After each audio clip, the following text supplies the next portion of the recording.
أعوذ بالله من الشيطان الرجيم بسم الله الرحمن الرحيم يا بني إسرائيل اذكروا نعمتي التي أنعمت عليكم وأني فضلتكم على العالمين واتقوا يوما لا تجزي نفس عن نفس شيئا ولا يقبل منها شفاعة ولا يؤخذ منها عدل ولا هم ينصرون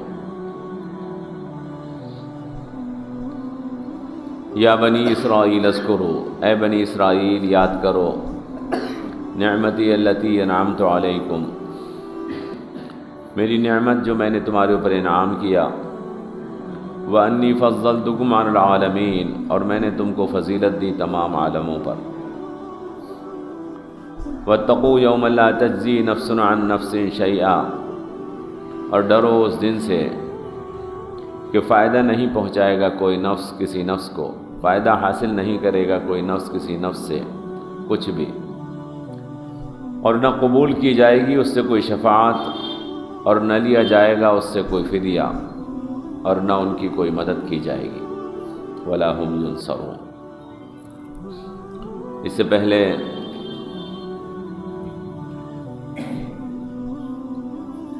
میں نے آپ سے عرض کیا تھا کہ یہاں سے بنی اسرائیل کا ذکر شروع ہو رہا ہے۔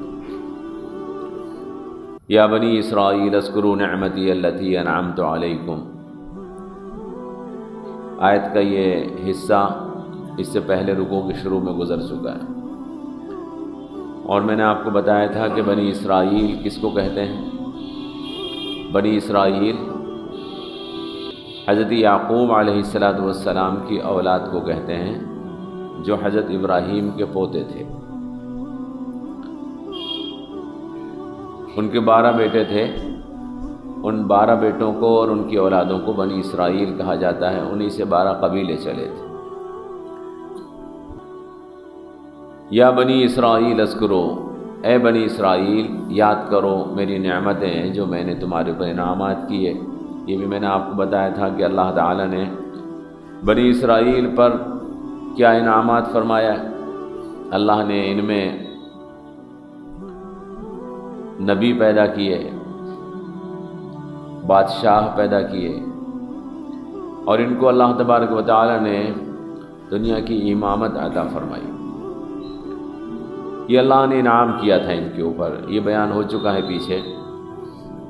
تو اللہ نے تمام عالم میں ان کو فضیلت عطا کی اس طریقے پر کہ ان کو مسلسل انبیاء کے ذریعے سے نوازا گیا، بادشاہ ان کے درمیان بھیجے گئے، اذ جعل فیکم انبیاء وجعلکم ملوکا، اور اللہ نے ان کو وہ چیز عطا کی کہ وہ چیز عالم میں کسی کو نہیں عطا کی تھی، وآتاکم ما لم یؤت احدا من العالمین۔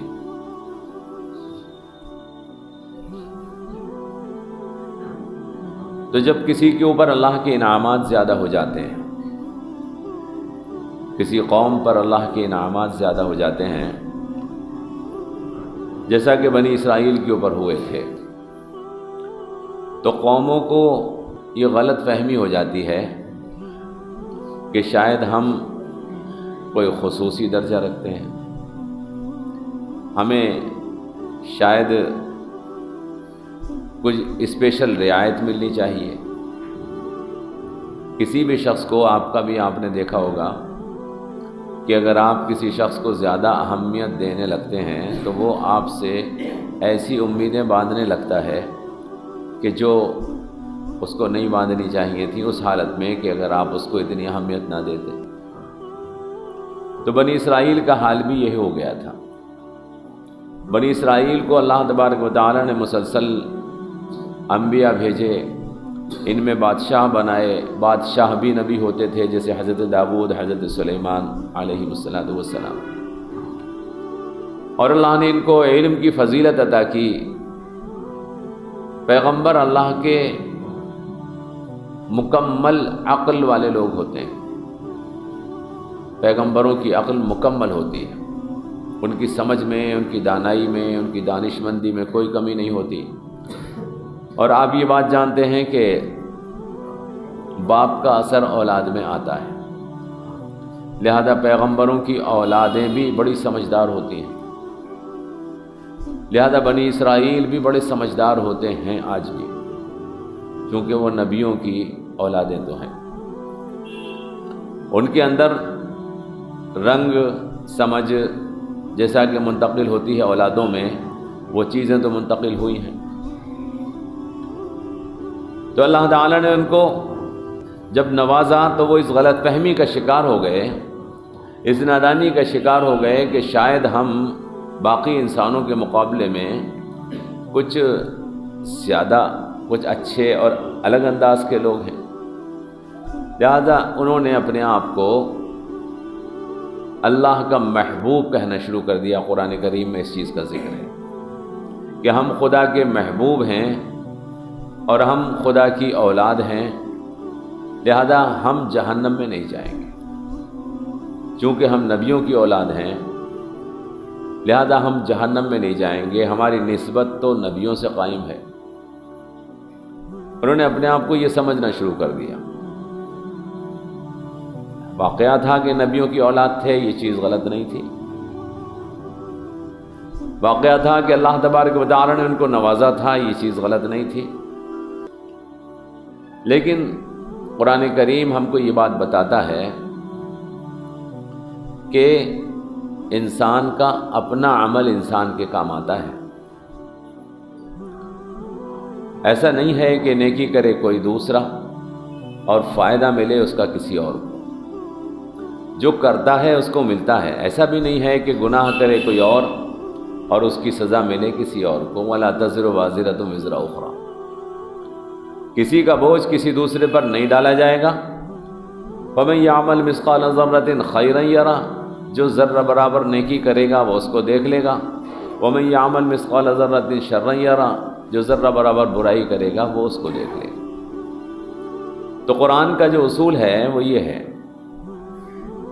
کہ آدمی جیسا عمل کرتا ہے، جیسا اس کا کردار ہوتا ہے، اس کے ساتھ ویسا ہی معاملہ کیا جائے گا۔ میرا نام اعمال میرے ہاتھ میں ہوگا، آپ کا نام اعمال آپ کے ہاتھ میں ہوگا، ہمارے بزرگوں کا نام اعمال ان کے ہاتھ میں ہوگا۔ جو کام انہوں نے کیے ہیں ان کاموں کی بنیاد کے اوپر ان کے ساتھ اللہ کا معاملہ ہوگا، اور جو کام ہم کر رہے ہیں ان کی بنیاد پر اللہ کا معاملہ ہمارے ساتھ ہوگا۔ ایسا نہیں ہے کہ نیکی انہوں نے کی تھی اور جنت میں ہم جائیں، یہ غلط فہمی ہے۔ چنانچہ بنی اسرائیل اس غلط فہمی کا شکار ہو گئے تھے اور یہی سمجھنے لگے تھے کہ ہم نبیوں کی اولاد ہیں، ہماری نسوں میں نبیوں کا خون دوڑ رہا ہے، ہم جہنم میں نہیں جائیں گے۔ اللہ تبارک و تعالیٰ اس آیت مبارکہ میں اس کی تردید فرما رہا ہے، اس کو منع فرما رہا ہے۔ اللہ فرما رہا ہے اے بنی اسرائیل یاد کرو میری نعمتیں جو میں نے تمہارے اوپر انعامات کیے اور میں نے تم کو فضیلت عطا کی تمام عالموں میں۔ واتقوا یوما لا تجزی نفس عن نفس، اور ڈرو اس دن سے، اور ڈرو اس دن سے کہ اس دن کوئی فائدہ نہیں حاصل کرے گا، کوئی فائدہ حاصل نہیں کرے گا کوئی نفس کسی نفس سے۔ ولا يقبل منها شفاعۃ، اور اس دن کوئی سفارش بھی قبول نہیں کی جائے گی، اس کی جانب سے کوئی سفارش قبول نہیں کی جائے گی۔ ولا يؤخذ منها عدل، اور اس کی طرف سے جو گناہگار ہے کوئی فدیہ بھی نہیں لیا جائے گا۔ ولا هم ينصرون، اور گناہگاروں کی کوئی مدد نہیں کی جائے گی۔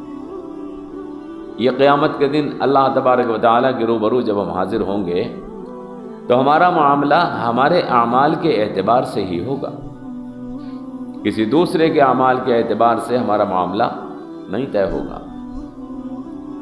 اس غلط فہمی کو اپنے دل سے نکال دو کہ تم نبیوں کی اولاد ہو، تمہاری نسوں میں نبیوں کا خون دوڑ رہا ہے، لہذا ان نبیوں کی اولاد ہونے کی وجہ سے تمہاری بدعمالیاں اس کی سزا تمہیں نہ دی جائے گی، ایسا نہیں ہے۔ یہاں اللہ تبارک و تعالیٰ نے اس چیز کی تردید فرمائی ہے ان کی اس غلط فہمی کی جس میں وہ مبتلا ہو چکے تھے۔ اچھا، اتفاق یہ ہے جناب رسول اکرم نے حدیث مبارکہ میں یہ ارشاد فرمایا ہے کہ تم یعنی مسلمانوں بنی اسرائیل کے قدم بقدم چلو گے، جو حال ان کا ہوا تھا حضور نے ارشاد فرمایا وہ حال تمہارا بھی ہوگا۔ چنانچہ ہم دیکھ رہے ہیں کہ وہ حال جو بنی اسرائیل کا ہوا تھا، وہ اس غلط فہمی کا شکار ہو گئے تھے کہ ہم نبیوں کی اولاد ہیں، لہذا ہم تو بخشے بخشائے ہیں، خدا کو ہم سے بڑی محبت رہی ہے، ہمارے بزرگوں کو اللہ نے بڑا نوازا ہے، لہذا ہم تو بزرگوں کے سائے میں جنت میں چلے جائیں گے۔ آج اس غلط فہمی کا شکار مسلمان قوم بھی ہے۔ آج مسلمان بھی اپنے آپ کو اسی غلط فہمی کا شکار بنا چکے ہیں۔ حالانکہ بات یہ ہے کہ اگر کوئی نبی کی اولاد ہے، اگر کوئی نبی کی اولاد ہے تو اس کو چاہیے کہ وہ نبی کے دین پر زیادہ سختی سے عمل کرے، اللہ کے دین کے احکامات کو زیادہ سختی سے مانے، اس کی ذمہ داری بنتی ہے۔ اگر تمہیں نبی کے دین کی قدر ہے، اپنے بزرگ آبا و اجداد کے دین کی قدر ہے، تو اس دین کو اپنی زندگی میں لاؤ، ہونا تو یہ چاہیے۔ لیکن انہوں نے ایسا نہیں کیا، بلکہ انہوں نے ایسا کیا کہ ہم جو چاہے سو کریں، ہم تو ہمارے بزرگوں کی اولاد ہیں، لہذا ہمیں تو اللہ جہنم میں نہیں ڈالے گا۔ سو اپنے ہاں بھی ایسا ہی ہو رہا ہے۔ سید صاحب کے ہاتھ چومے جا رہے ہیں اور یہ کہا جا رہا ہے کہ نبی کی اولاد ہے۔ میں کسی پر کٹاخ نہیں کر رہا ہوں، ایک کامن بات کہہ رہا ہوں۔ ان کے اعمال کیا ہیں یہ نہیں دیکھا جا رہا ہے، ان کے کرتوت کیا ہیں، وہ حلال حرام کی تمیز رکھتے ہیں کہ نہیں رکھتے، یہ نہیں دیکھا جا رہا ہے، بلکہ صرف یہ دیکھا جا رہا ہے کہ سید صاحب ہیں۔ ان کی اس بنیاد پر عزت کی جا رہی ہے کہ ان کی نسبت، خاندانی نسبت رسول اللہ سے قائم ہے، لہذا بڑے محترم ہو گئے۔ اسلام اس نظریے کی تردید کرتا ہے، قرآن اس نظریے کی تردید کرتا ہے، بلکہ قرآن تو یہ بتاتا ہے، میں نے آپ کو واقعہ پہلے بھی سنایا تھا کہ حضرت بلال حبشی رضی اللہ تعالی عنہ غلام تھے،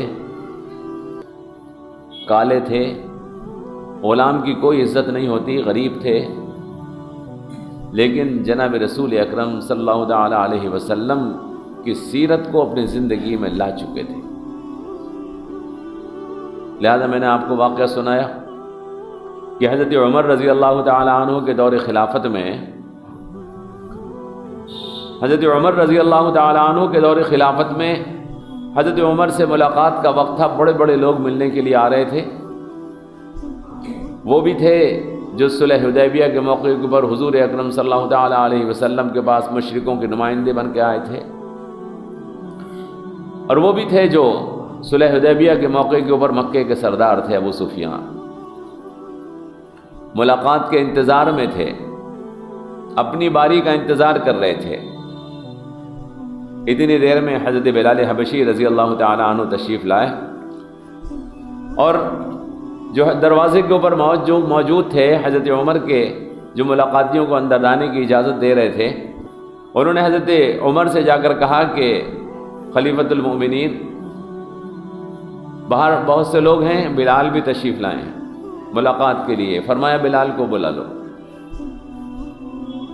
برا لگ گیا ابو سفیان کو کہ اسلام نے تو غلاموں کو عزت دے دی اور سرداروں کو ذلیل کر دیا۔ یہ جملہ ان کے منہ سے نکل گیا کہ اسلام آیا تو اس نے غلاموں کو تو عزت دے دی اور اس نے سرداروں کو ذلیل کر دیا۔ وہ جنہوں نے صلح حدیبیہ میں مشرکوں کی طرف سے نمائندہ بن کے آئے تھے، سمجھدار بہت آدمی تھے، انہوں نے فوراً ابو سفیان سے کہا کہ ابو سفیان، تم ابھی تک مسلمان نہیں ہوئے، جب تک تمہارے دل سے تمہاری سرداری کا تکبر نہ نکل جائے، ایمان دل میں نہیں بیٹھ سکتا ہے۔ تم نہیں جانتے کہ بلال کون ہیں؟ بلال وہ ہیں کہ جب خانہ کعبہ جب فتح ہوا تھا تو رسول اللہ نے اپنے کندھے پہ پاؤں رکھ کے انہیں خانہ کعبہ پہ چڑھایا تھا۔ بلال وہ ہیں کہ جب تم مکے کی سرداری کر رہے تھے تو اس وقت یہ رسول اللہ صلی اللہ علیہ وسلم کی غلامی کر رہے تھے۔ تم بلال کے بارے میں ایسا کیوں سوچتے ہو؟ ابھی تک تمہارے دل سے تکبر نہیں گیا؟ تو میں نے آپ سے عرض کیا کہ اسلام جو ہے وہ نسب کی بنیاد پر کسی کو بڑا نہیں بناتا، بلکہ اسلام کردار اور عمل کی بنیاد پر بڑا بناتا ہے۔ کس کا عمل کیا ہے، اس عمل کی بنیاد پر وہ بڑا مانا جائے گا۔ چاہے وہ اولاد کتنے بھی بڑے کی ہو۔ قرآن کریم میں ذکر ہے اس چیز کا۔ حضرت نوح علیہ السلام خدا کے پیغمبر ہیں، حضرت نوح علیہ السلام خدا کے پیغمبر ہیں۔ اللہ نے وعدہ کیا تھا حضرت نوح سے کہ تمہارے گھر والوں کو میں بچا لوں گا، تمہارے گھر والوں کو میں بچا لوں گا، لیکن ان کے بیٹے کو نہیں بچایا گیا۔ حضرت نوح نے کہا کہ پروردگار تو نے تو کہا تھا کہ میں گھر والوں کو بچا لوں گا، لیکن میرا بیٹا تو ڈوب رہا ہے۔ اللہ نے فرمایا کہ یہ تمہارا گھر والا نہیں ہے، اس لیے کہ تمہارے گھر والے تو وہ ہیں کہ جو تمہارے طریقے پر عمل کرتے ہیں۔ نبی کریم صلی اللہ تعالیٰ علیہ وسلم کے بارے میں آپ جانتے ہیں، نبی کریم صلی اللہ تعالیٰ علیہ وسلم کو کوئی نرینہ اولاد نہیں دی گئی، آپ کے کوئی بیٹا نہیں تھا، زندہ نہیں رہا اگر ہوا تو۔ آپ کی نسل لڑکوں سے نہیں چلائی گئی، لیکن جناب رسول اکرم صلی اللہ تعالیٰ علیہ وسلم کی اگر نسلی اولاد موجود نہ ہو تو کیا ہوا؟ ہم اصلی اولاد تو موجود ہیں، جو رسول اللہ صلی اللہ علیہ وسلم کے طریقے کے پر چل کر اللہ کے رسول کے نام کو انشاءاللہ قیامت تک باقی رکھیں۔ تو نسلی اولاد کون ہے؟ حضرت امام حسین رضی اللہ تعالیٰ عنہ، حضور اکرم صلی اللہ تعالیٰ علیہ وسلم کی نسل بھی ہیں اور ان کی اصل بھی ہے۔ آپ نے دیکھا میدان کربلا میں حضرت امام حسین رضی اللہ تعالیٰ عنہ نے کیا کیا؟ جب ساری امت، تقریباً ساری امت دین کو اپنے ہاتھ سے بادشاہ کے خوف کی وجہ سے چھوڑ چکی تھی، بادشاہ کے خوف کی وجہ سے تقریباً دین کو اپنے ہاتھ سے چھوڑنے کے لب پر تھی، اس وقت حضرت امام حسین رضی اللہ تعالیٰ عنہ آگے بڑھے اور انہوں نے نانا کے دین کو بچایا۔ وہاں نسل کام آئی، اور نسل کیوں کام آئی؟ اس لیے کہ انہوں نے اصل کو بچایا۔ انہوں نے یہ بات کہہ دی کہ دین اور سیاست کو الگ نہیں کیا جا سکتا، ایسا نہیں ہو سکتا ہے کہ مسجد کی مسند کسی اور کے پاس ہو اور عدالت کی مسند کسی اور کے پاس ہو۔ جو مسجد میں ہمیں نماز پڑھائے گا وہی قرآن سے ہمارے فیصلے کرے گا۔ یہی تو جھگڑا تھا، آپ جانتے ہیں، پورا واقعہ میں آپ کو نہیں سنا رہا، لیکن صرف اس وقت یہ بات بتا رہا ہوں کہ اصل کردار ہے، عمل ہے، اصل اولاد ہونا نہیں ہے۔ بنی اسرائیل اس غلط فہمی کا شکار ہو گئے تھے کہ ہم نبیوں کی اولاد ہیں لہٰذا ہم جنت میں جائیں گے، اور بد کرداری میں مبتلا ہو گئے تھے۔ اللہ نے اس چیز کی تردید فرما دی اور فرمایا کہ ڈرو، اس دن کوئی نفس کسی نفس کو کوئی فائدہ نہیں پہنچا سکے گا۔ وَاتَّقُوا يَوْمًا لَا تَجْزِي نَفْسٌ عَن نَفْسٍ، کسی نفس کی جانب سے کسی نفس کو کوئی فائدہ نہیں ملے گا۔ وَلَا يُقْبَلُ مِنْهَا شَفَاعَةٌ، اور نہ کسی گناہگار کے لیے کوئی شفاعت قبول کی جائے گی، اور نہ کسی گناہگار کے لیے کوئی شفاعت قبول کی جائے گی۔ میں انشاءاللہ کوئی درس رہے گا موقع اور آپ سننا چاہیں گے تو 1 گھنٹہ لگے گا، یہ تو 30 منٹ کا درس ہوتا ہے آپ کا جس میں آپ سنتے ہیں، اس میں شفاعت کے پورے مضمون کو میں بتا نہیں سکتا۔ شفاعت کے بارے میں کیا عقیدہ ہونا چاہیے ہمارا؟ حضور اکرم صلی اللہ تعالیٰ علیہ وسلم ہماری شفاعت کریں گے، حدیثوں میں آیا ہے۔ شفاعت کا کیا عقیدہ انشاءاللہ کبھی سمجھاؤں گا، لیکن قرآن یہی کہہ رہا ہے کہ وَلَا يُقْبَلُ مِنْهَا عَدْلٌ، یہاں جو آیت کا ترجمہ ہے وہ یہی ہے، اور ان کی جانب سے، گناہگاروں کی جانب سے کوئی شفاعت قبول نہیں کی جائے۔ وَلَا يُؤْخَذُ مِنْهَا عَدْلٌ وَلَا يُقْبَلُ مِنْهَا شَفَاعَةٌ وَلَا يُؤْخَذُ مِنْهَا عَدْلٌ، اور نہ ان کی جانب سے کوئی فدیہ لیا جائے گا۔ کوئی آدمی چاہے کہ اپنے گناہوں کی سزا سے بچنا چاہے کسی سفارش سے، کوئی آدمی چاہے کہ اپنے گناہوں کی سزا سے بچنا چاہے کسی فدیے کو دے کر، کوئی آدمی چاہے کہ اپنے گناہوں کی سزا سے بچنا چاہے کسی مددگار کے مدد سے، قیامت کے دن ایسا نہیں ہوگا، بلکہ فَمَن يَعْمَلْ مِثْقَالَ ذَرَّةٍ خَيْرًا يَرَهُ، جو ذرہ برابر بھی نیکی اس نے کی ہوگی تو سامنے لائی جائے گی، اور فَمَن يَعْمَلْ مِثْقَالَ ذَرَّةٍ شَرًّا يَرَهُ، ذرہ برابر بھی کسی نے اگر برائی کی ہوگی تو سامنے لائی جائے گی۔ وہاں سفارش کی بنیاد پر، جرمانے یا فدیے کی بنیاد پر، یا کسی کے مدد کی بنیاد پر کوئی اپنے گناہ کی سزا سے نہیں بچ پائے۔ بنی اسرائیل سے یہ بات کہی جا رہی ہے حالانکہ یہاں پر لیکن جس خرابی میں بنی اسرائیل مبتلا تھے، اگر اس خرابی میں ہم مبتلا ہوں گے تو ہم سے بھی کہی جا رہی ہے، ہم سے بھی یہی کہا جا رہا ہے کہ وہاں کوئی کسی کے کام نہیں آئے گا، وہاں تو تمہارا عمل ہی تمہارے کام آئے گا، تمہارا ایمان ہی تمہارے کام آئے گا۔ آج غلط فہمی کا ہم شکار ہیں، بہت سارے لوگ بہت سی غلطیوں کا شکار ہیں، نسبتوں کی بنیاد کے اوپر اپنی مغفرت کے امیدوار ہیں۔ نسبتوں کی بنیاد پر عمل بڑھ جانا چاہیے، نسبتوں کی بنیاد پر عمل بڑھ جانا چاہیے۔ اگر نسبتوں کی بنیاد پر بے عملی بڑھ رہی ہے تو وہ اللہ کے ہاں مغفرت کا نہیں بلکہ گرفت کا سبب ہے۔ میں نے آپ سے عرض کیا کہ اگر کوئی اپنے آپ کو کسی کا معتقد مانتا ہے تو اس کو چاہیے کہ اپنے پیر کے نقش قدم پر چلے۔ یہ نہیں ہے کہ صرف اعتقاد دل میں پیدا کر کے نسبت کر کے جو چاہے سو کرنے کے لیے چلے، اور پھر اللہ سے نسبت جوڑنی ہے، اللہ کے رسول سے نسبت جوڑنی ہے، اور اللہ سے نسبت جوڑنے اور اللہ کے رسول سے نسبت جوڑنے کا مطلب یہ ہے کہ اللہ اور اس کے رسول کے حکم پر عمل کرنا ہے۔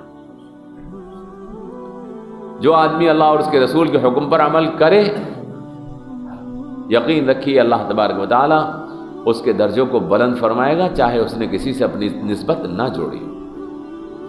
اور جو آدمی اللہ اور اس کے رسول کے حکموں پر عمل نہ کرے، چاہے وہ کتنی بھی نسبتیں جوڑ چکا ہو کسی سے، نسبت دراصل عمل کی اور ایمان کی نسبت ہے، اس کے علاوہ کوئی نسبت نہیں۔ تو اللہ نے یہاں پر جو بات بیان فرمائی وہ آپ کی سمجھ میں آئے گی، بڑی اہم بات ہے،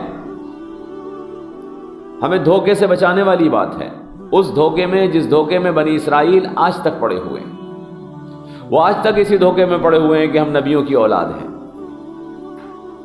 لہذا ہم تو بخشے بخشائے ہیں، ہم تو جہنم میں نہیں جائیں گے۔ ان کا عقیدہ ہے کہ اگر ہم میں سے کوئی بہت بڑا گناہگار، پاجی، نافرمان بنی اسرائیل میں سے جہنم میں بھی جائے گا تو اللہ کو ہم سے بڑی محبت ہے، بس 40 دن جہنم میں ڈالے گا پھر نکال لے گا۔ ایسا نہیں ہے، یہ صرف دھوکے کا عقیدہ ہے۔ صحیح عقیدہ یہ ہے کہ ایک ایک عمل کی جزا اور سزا پاؤ گے جو کرو گے، ورنہ ان لوگوں کے ساتھ تو بڑا ظلم ہو جائے گا جو عمل کر کے گئے ہیں، جو دنیا کے اندر قربانیاں دے کے گئے ہیں دین کے لیے، یہ ان کے ساتھ بہت بڑا ظلم ہو جائے گا کہ خدا تبارک و تعالیٰ پاجیوں کو، گناہگاروں کو، فاسقوں کو اس لیے معاف کر دے کہ وہ کسی بڑے باپ کی اولاد تھا، اور متقی اور پرہیزگار اور اللہ کے دین کے لیے قربانی دینے والوں کو اس لیے سزا دے دے کہ وہ بڑے باپ کا بیٹا نہیں تھا۔ یہ تو ظلم ہے، اور اللہ تبارک و تعالیٰ ظلم سے پاک ہے، اللہ ظلم سے پاک ہے۔ اگر نوح پیغمبر کا بیٹا بھی نافرمانی کرے گا تو اللہ کے عذاب کا شکار ہوگا، اور اگر دور ازگار کے کسی شہر کا ایک غلام بھی رسول اللہ کی اطاعت اور فرما برداری کرے گا تو سردار بنا دیا جائے گا۔ یہ ہے عقیدہ اسلام کا، بالکل صاف ستھرا عقیدہ ہے، اس میں کوئی آمیزش نہیں ہے، کوئی سید نہیں ہے، کوئی پٹھان نہیں ہے، کوئی مغل نہیں ہے، کوئی نبیوں کی اولاد نہیں ہے، سب اللہ کے بندے بنو۔ جو اللہ کا بندہ ہے اس کی مغفرت ہے، اور جو اللہ کی بندگی سے بھاگتا ہے وہ کسی کی اولاد ہو، اس کے ہاں کوئی رشتہ ناتا نہیں چلتا ہے۔ وہ رشتوں کی بنیاد پر فیصلے نہیں کرتا بلکہ عمل کی بنیاد پر فیصلے کرتا ہے۔ پورا قرآن اس چیز کے اوپر گواہ ہے۔ اللہ نے فرمایا، اے بنی اسرائیل، یاد کرو میری نعمت جو میں نے انعامات تم پر کیے۔ یہ یاد کیوں کرائے جا رہے ہیں؟ اس لیے تاکہ عمل کے راستے پر آ جاؤ۔ یاد کرو میری نعمت جو میں نے تم پر کی ہے، اور میں نے تم کو فضیلت دی تمام لوگوں پر، لیکن اس کے باوجود تم نافرمان ہو گئے، اس کے باوجود تم گناہوں میں مبتلا ہو گئے۔ تو اب سن لو کہ ڈرو اس دن سے کہ اس دن کسی نفس کی جانب سے کسی کو کوئی فائدہ نہیں پہنچایا جائے۔ واتقوا یوما لا تجزی نفس عن نفس شیئا، کوئی بھی کچھ بھی فائدہ نہیں پہنچایا جائے گا۔ ولا يقبل منها شفاعۃ، اور اس کی جانب سے کوئی شفاعت بھی قبول نہیں کی جائے گی۔ ولا يؤخذ منها عدل، اور اس کی جانب سے کوئی فدیہ بھی نہیں لیا جائے گا۔ ولا هم ينصرون، اور ان گناہگاروں کا کوئی مددگار نہیں ہوگا، کوئی مدد نہیں کی جائے گی۔ اللہ سے دعا کیجیے اللہ تبارک و تعالیٰ اس صاف ستھرے عقیدے کے مطابق ہمیں اپنی زندگی بنانے کی توفیق عطا فرمائے، اور جھوٹے آسروں کی بنیاد پر جن لوگوں نے اپنی زندگی مرتب کی ہے اللہ تعالیٰ اس جھوٹ سے، اس دھوکے سے ہماری حفاظت فرمائے۔